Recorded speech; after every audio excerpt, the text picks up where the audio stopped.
होंगी कि हमने मान्यवर कांशीराम साहब को अपनी शादी के बाद पढ़ा।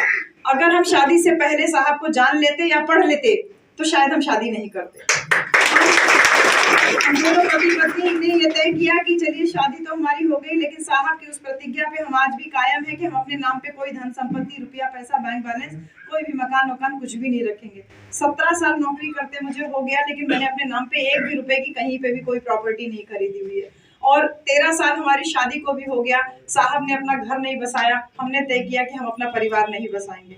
13 साल की शादी में हम दोनों पति पत्नी ही एक दूसरे के सहयोगी बनके आगे हम किसी लालच से राजनीति में नहीं आए। ये बहन जी का आदेश है, जिस आदेश को अगर मिल गया तो समझ लीजिए कि आपका जीवन धन्य हो गया। और जिसके ऊपर बहन का हक लिए, जिसके लिए उन्होंने अपना सर्वस्व न्यौछावर किया हुआ है, अपना स्वयं का परिवार नहीं लेकिन आप सब लोगों को बहन जी ने अपना परिवार माना है।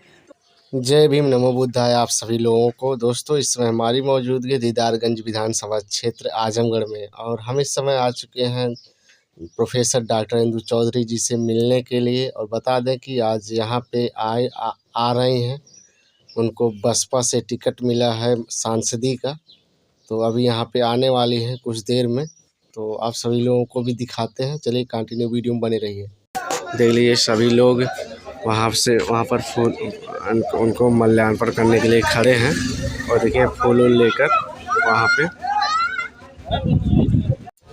तो दोस्तों देख लीजिए आगमन हो चुका है प्रोफेसर डॉक्टर इंदु चौधरी जी का, और यहाँ पे देख लीजिए सभी लोग फूलों से स्वागत कर रहे हैं उनका हाथ में फूलों को माला देकर उनका स्वागत कर रहे हैं। देख लीजिए सभी लोग कंटिन्यू वीडियो बने रहिए, ऐसे देख रहे हैं। जितने भी इतना भीड़ लगा हुआ है उनसे मिलने के लिए अपने क्षेत्र में भ्रमण कर रहे हैं प्रोफेसर डॉक्टर इंदु चौधरी जी। देख सकते हैं सभी लोग आके उनसे मिल रहे हैं, और उसी मकान में चल रहे हैं, और उनके हस्बैंड जी हैं, देख सकते हैं।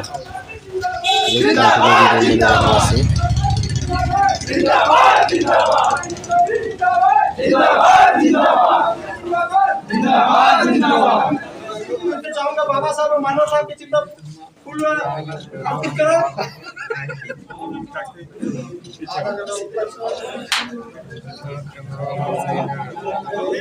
इसी कड़ी में हम लोग के बीच में उपस्थित हैं आजमगढ़ जनपद के जिलाध्यक्ष भाई अरविंद कुमार जी। मैं से चाहूंगा बाबा साहब मानव साहब के चित्र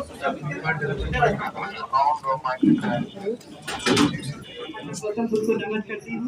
बोधिसत्व बाबा साहब डॉक्टर भीमराव अम्बेडकर को नमन।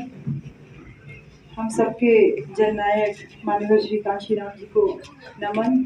और इसके साथ ही साथ यहाँ पर उपस्थित नहीं रहने दीजिए, मैं थोड़ा जानबूझ के अभी धीरा बोल रही हूँ, अभी मेरी आवाज़ वैसे बहुत तेज हो जाएगी। और यहाँ उपस्थित जिला अध्यक्ष जी और पूरी जो कोर टीम है, और सामने हमारे उपस्थित सभी सेक्टर और बूथ के जितने भी पदाधिकारी हैं और सामान्य जन जितने हैं, आप सबको जय भीम, नमो बुद्धाय।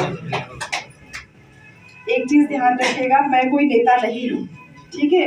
हम सबकी नेता केवल बहन जी हैं, हम सभी लोग उनके कार्यकर्ता हैं। और आपने जितना सम्मान दिया, प्यार दिया, इसके लिए आप सबको बहुत सारा धन्यवाद। लेकिन ये जान लीजिए कि इस मान सम्मान स्वाभिमान इन सब के हकदार तो हमारे वो महापुरुष हैं जो हम लोगों को यहाँ तक लेकर के आए हैं। अगर हम ईमानदारी से उस कार्य को जो वो अधूरा छोड़ के गए हैं, अगर हम ईमानदारी से उस कार्य में थोड़ा सा सहयोग दे पाए तो शायद उस मिशन मूवमेंट को हम आगे बढ़ा सकते हैं। हम बहन जी से केवल मिलने के लिए गए थे, हम लोग तो रोज गांव-गांव में कैडर कर ही रहे थे, हमारी कोई मंशा नहीं थी राजनीति में आने की।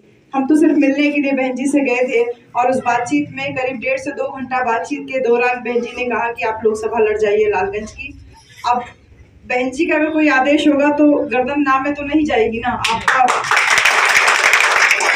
तो बस ये है कि जो आदेश होगा बहन जी का वही होगा। हमने कहा हम पहली बार राजनीति के क्षेत्र में प्रवेश करेंगे, हमने कभी चुनाव नहीं लड़ा है बहन जी। तो उन्होंने कहा एक समय ऐसा भी था कि जब मैंने भी कभी चुनाव नहीं लड़ा था। अपने जीवन का जो संघर्ष उन्होंने हमें बताया, हमारी आंखों से आधे से ज्यादा टाइम तो केवल आंसू ही गिरता रहा कि कितना स्ट्रगल करके मान्यवर साहब और बहन जी हम लोगों को यहाँ तक पहुँचाए हैं। बहन जी ने स्वयं ये बताया कि उस जमाने में जब वो प्रचार कर रहे थे और पार्टी का नया नया गठन हुआ था, तो 2 गाड़ी केवल थी, एक मान्यवर साहब के पास में थी और एक बहन जी के पास में, वो भी सेकंड हैंड गाड़ी हायर करके जो है उन लोगों ने लिया हुआ था। मेरी बहन जी कह रही है कि अगर 2 गाड़ी हमारे पास और होती तो मैं केवल 2000 वोट से हारी थी, मैं शायद वो पहला चुनाव जीत जाती। तो जो नेता वहां से स्ट्रगल करके यहाँ तक पहुंचा, आज हमको वो खाली वो दौर दिखाई दे रहा है कि जहां बहन जी इतनी पावरफुल है, लेकिन उस पावर के पीछे जो जनता के बीच में संघर्ष है, जो उनके द्वारा किया गया संघर्ष है, हम उनकी आंखों में उस संघर्ष को देख के आए हैं और वो आप लोगों से बयां कर रहे हैं। इतना इतना इतना इतना सम्मान और इतना प्यार अपनी नेता का हमको मिला, तो हमने कहा बहन जी जो आपकी इच्छा होगी, जो आपकी आज्ञा होगी, हम उसका पालन करेंगे। बहुत सारे भ्रम हम सबके दिमाग में रहते हैं, वो सारे भ्रम हमारे भी दिमाग में था, ऐसा नहीं है कि केवल आप लोग, हम लोगों के भी दिमाग में था। वो सारे भ्रम मेरे नेता से मिलने के बाद में, अपनी माननीय बहन जी से मिलने के बाद में वो सारे भ्रम दूर हो गए, क्योंकि बहन जी ने हमको वहां बैठा के पूछा कि कोऑर्डिनेटर लोगों ने आपसे पैसा तो नहीं लिया। अब आप इससे ज्यादा जो है कोई भी आपको प्रूफ नहीं दे सकता है कि किस प्रकार से उन्होंने हमें बुलाया। मेरा टिकट बिना किसी 1 रुपया दिए हुआ और बिना कोई 1 रुपया दिए मैं बहन जी से मिली हूँ। आप किसी से भी बहस कर सकते हैं, लड़ाई कर सकते हैं, दावा कर सकते हैं कि जो लोग बहन जी के ऊपर मिथ्या आरोप लगाते हैं, मैं गवाह हूँ बहन जी इस बात की, मैं गवाह हूँ। और एक आपके सामने जो है उदाहरण खड़ी हूँ कि इतनी बड़ी, इतनी हॉट सीट है ये आजमगढ़ की लालगंज, इतनी बड़ी लोकसभा सीट से लोग कैसे बहन जी से गद्दारी करके चले जा रहे हैं, जिनको उठा करके फर्श से उठा के अर्श पे बहन जी ने बैठाया, पूरा घर खानदान बना दिया, और आज अचानक से वो लोग बहन जी को धोखा दे रहे हैं। तो दूसरे धोखा देते हैं तो समझ में आता है, लेकिन जिनको हम ही अपने संघर्ष से सींच के यहाँ तक लाएं और फिर वो लोग धोखा दें तो कष्ट ज्यादा होता है। हमारी नेता की आंखों में हमको वो कष्ट दिखाई दिया जब उन्होंने कहा कि आप लालगंज लड़िए, और थोड़ा सा आपने लेट कर दिया हमसे मिलने में, आप थोड़ा पहले मिल जाती तो हम साथ में मिलकर और काम कर सकते थे। तो उन्होंने जब ये कहा कि आप जाइए और लालगंज जीत के आइए, जीत के आइए, जब उनके शब्द थे ना, तो ऐसा लग रहा था किसी ने भेज दिया हो। कितनी खुशी थी, कितनी चमक थी, और कितना दर्द भी था हमारी नेता की आंखों में, कितना दर्द भी था कि जो धोखा उनको मिला है, उस धोखे को अगर लालगंज की जनता सही तरीके से उस पे मलहम लगाना चाहती है, तो ये लालगंज सीट हम चाहते हैं कि जीत के बहन जी को तोहफे के रूप में जरूर दें। हम अपने नेता को कुछ नहीं दे सकते। बहन जी का ऐसा कद है, ऐसा व्यक्तित्व है कि मैं बहन जी आप लोगों से स्पेशली कहूंगी कि जीवन में जाने कहाँ कहाँ आपने मनौती मांगी होगी, 10 रुपया, 20 रुपया, 100 रुपया, 1000 रुपया चढ़ाया होगा, लेकिन असली अगर आपको अपने दुख को, कष्ट को दूर करना है तो एक बार बहन जी का दर्शन हम सभी लोगों को करना चाहिए। हमारी बहन जी से केवल पहली बार ही मुलाकात हुई, एक ही बार की मुलाकात में आज मेरा ये हालत है कि हम ये कह रहे हैं कि हम अपने आप का दावा पेश कर सकते हैं कि जितने भी र्यूमर हमारी नेता के खिलाफ उड़ाए जाते हैं वो सच में केवल र्यूमर ही है, उसमें लेश मात्र भी सच्चाई नहीं है। इसलिए मेरे प्यारे बंधुओं, जब बहन जी ने कहा जीत के आइए, ये उनके अंतिम शब्द थे कि जीत के आइएगा। जब ये कहे जीत के आइएगा तो सोचिए कितना भरोसा है आप लोगों के ऊपर, कितना विश्वास है बहन जी को इस लालगंज की जनता के ऊपर कि नेता ने भले धोखा दे दिया लेकिन मेरी जनता मुझे धोखा। वो भरोसा, वो विश्वास जो बहन जी की आंख में हम देख के आए, वो भरोसा विश्वास आपके पास लेकर के आए। हम तो बीएचयू में प्रोफेसर थे, नौकरी कर ही रहते, 1.5 लाख रुपया महीना तनख्वाह मिलने कोई कमी नहीं थी। चाहते तो बहुत घर, दुकान, मकान, रुपया, पैसा, प्रॉपर्टी बहुत जमा कर सकते थे, लेकिन मैं आपको थोड़ा सा अपने बारे में ये जरूर कहूंगी कि हमने मान्यवर कांशीराम साहब को अपनी शादी के बाद पढ़ा। अगर हम शादी से पहले साहब को जान लेते या पढ़ लेते तो शायद हम शादी नहीं करते। हम दोनों पति पत्नी ने ये तय किया कि चलिए शादी तो हमारी हो गई, लेकिन साहब की उस प्रतिज्ञा पे हम आज भी कायम है कि हम अपने नाम पे कोई धन संपत्ति, रुपया, पैसा, बैंक बैलेंस, कोई भी मकान वकान कुछ भी नहीं रखेंगे। 17 साल नौकरी करते मुझे हो गया, लेकिन मैंने अपने नाम पे 1 भी रुपए की कहीं पे भी कोई प्रॉपर्टी नहीं खरीदी हुई है। और 13 साल हमारी शादी को भी हो गया, साहब ने अपना घर नहीं बसाया, हमने तय किया कि हम अपना परिवार नहीं बसाएंगे। 13 साल की शादी में हम दोनों पति पत्नी ही एक दूसरे के सहयोगी बनके आपके हम किसी लालच से राजनीति में नहीं आए। ये बहन जी का आदेश है, जिस आदेश को अगर मिल गया तो समझ लीजिए कि आपका जीवन धन्य हो गया। और जिसके ऊपर बहन का हाथ पड़ जाए, अगर उन्होंने ऐसे सर पे प्यार से हाथ रख दिया तो समझ लीजिए कि आप कई जन्म आपके तर गए हैं। हमने कहा बहन जी से कि बहन जी एक इच्छा है, जाते जाते करीब 1.5 घंटा जब बात करते हो गया, हमने कहा आपसे हमने आपका बहुत समय ले लिया बहन जी, अब हम लोगों को चलना चाहिए क्योंकि आपके पास बहुत सारा काम रहता है। वो इतनी प्रसन्न मुद्रा में बात कर रही थी तो हमारी हिम्मत हुई है कहने की, हम कहे कि बहन जी आपका हम एक बार पैर छूना चाहते हैं। तो फिर हंसने लगी, कहने लगी अच्छा ठीक है।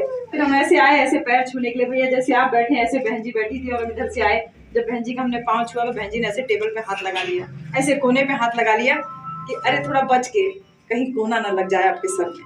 इतना ध्यान कौन रख सकता है मेरे भाई, कौन रख सकता है?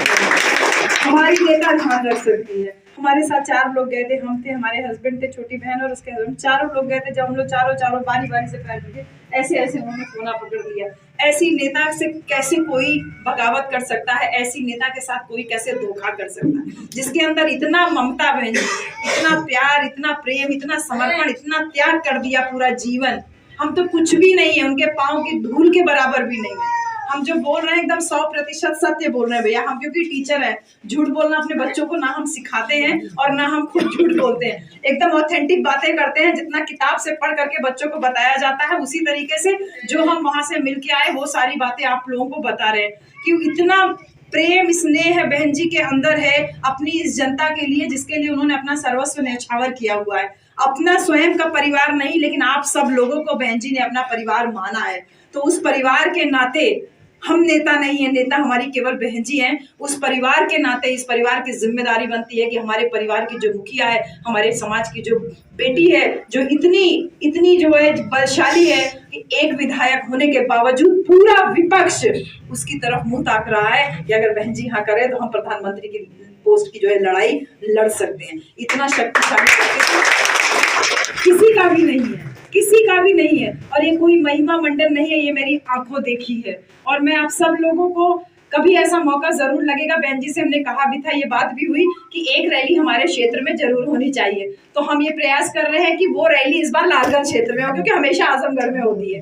तो आप लोग अगर लालगंज और आजमगढ़ के बीच में और स्पेशली लालगंज को फोकस दे करके अगर एक बड़ा रैली का स्थान अगर चॉइस कर लेते हैं तो हम ये रिक्वेस्ट जरूर कर सकते हैं कि उसी जगह पे बहन जी की रैली हो, जिससे आमना सामना हम लोगों का हो और बहन जी को वो रुतबा दिखाया जाए कि लालगंज की जनता आपके साथ में, नेता भले धोखेबाजी।